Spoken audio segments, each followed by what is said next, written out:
So now we're going to dive into our second topic. We talked a little bit generally about some of the rules around small business, where some of the policy foundations come from.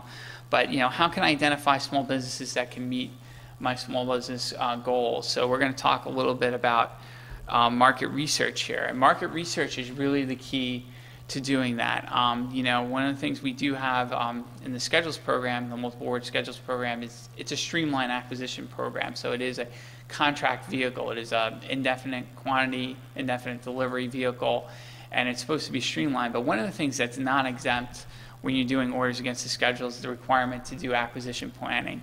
And this is really key in terms of achieving small business utilization, is doing thorough market research and identifying whether there's capable small businesses out there. So you have to document in your acquisition plan, have I done that research? What's my socioeconomic small business strategy?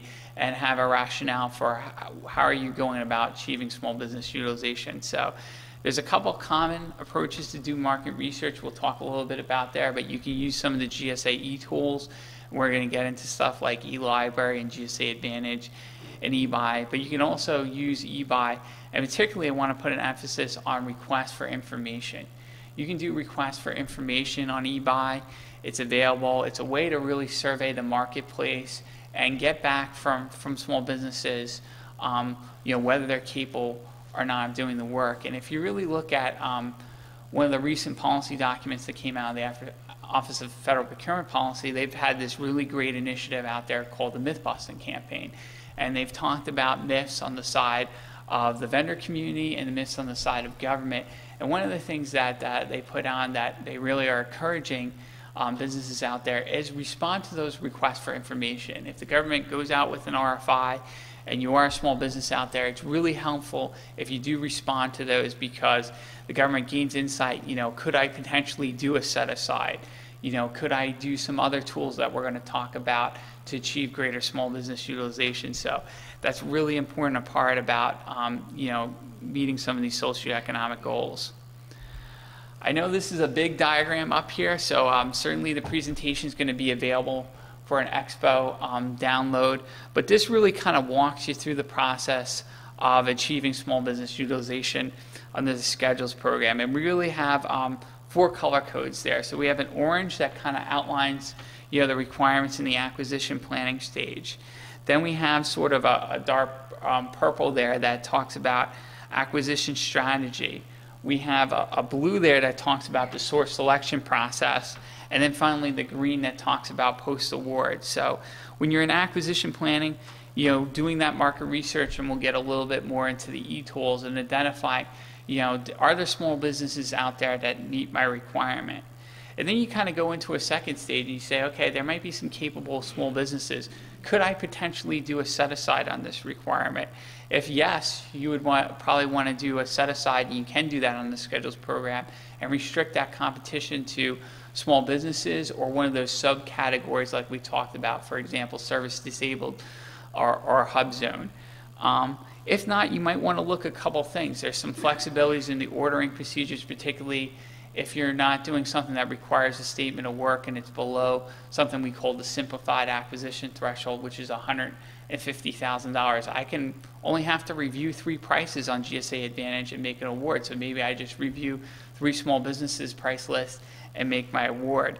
Another thing we're going to talk about, which is a great tool in the toolkit, is I can use socioeconomic status as a valuation factor for award. So I might have determined that, I can't set aside this, but I can achieve greater small business utilization by making it a factor for award, or maybe even the primary factor of award. And one of the examples in GSA where we've done this really well is our Federal Strategic Sourcing Initiative BPA for office supplies, where 13 of the 15 BPA holders are small businesses. Another great tool is you can combine that with another great flexibility in the schedules program. You could use socioeconomic status for a valuation factor for award, but you could also encourage something called contractor teaming arrangements. And that's basically where 2 scheduled contract holders, they join forces and they enter into agreement with each other, and they respond to a request for a quote, a requirement, and they submit a proposal that says, hey, schedule holder A is going to do X amount of the work for the job, schedule holder B is going to do the X amount of work for the job.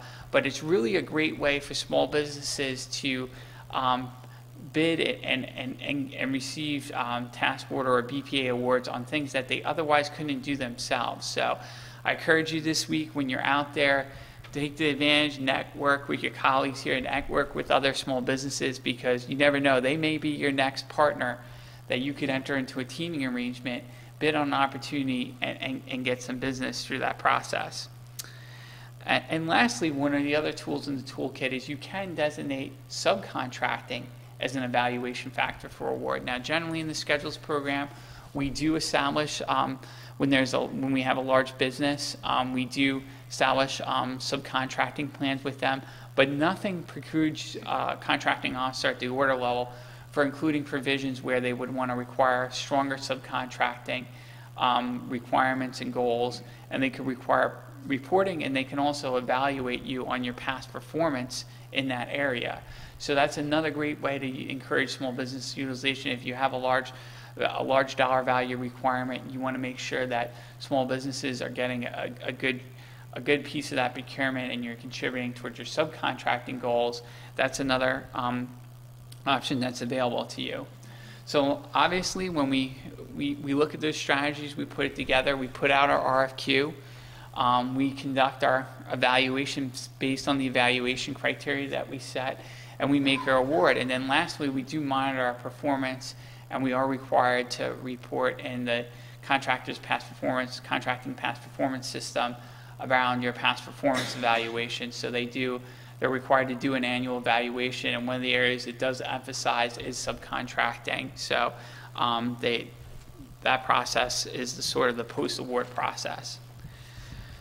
So we're going to jump into a little bit more about market research, some of the tools here. We have GSA Advantage. GSA Advantage is our online shopping and ordering website, and it's a great way to place low dollar value orders against the schedules program. So if we have any purchase card holders, anything below the micro purchase threshold, I can place an order directly using my Smart Pay card through GSA Advantage, and I can do a search and limit that to small businesses. So if I have a government credit card out there, I can be increasing small business utilization by identifying what product or service I may need.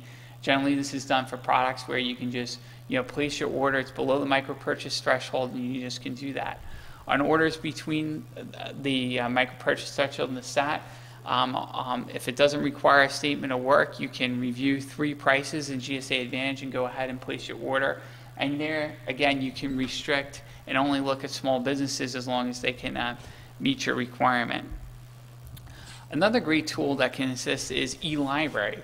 And eLibrary is really a good tool to assist you when you want to identify, what schedule I want to use. And in fact, I want to narrow down that search and look at special item numbers, which are categories under a certain schedule. So I might have an IT requirement that I'm going to our Schedule 70, which is our information technology schedule.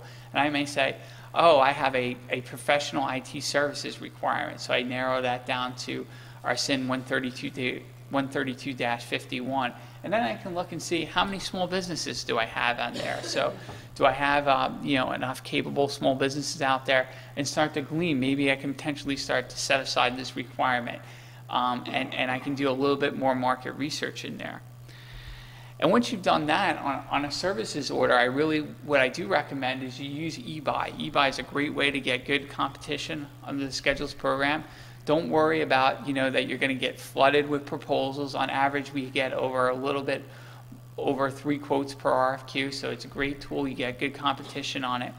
But what you can do is you can go out for that request for information I was talking about on eBuy, and you can gather a little bit more and sort of see, what are the specific providers out there that can meet my requirement.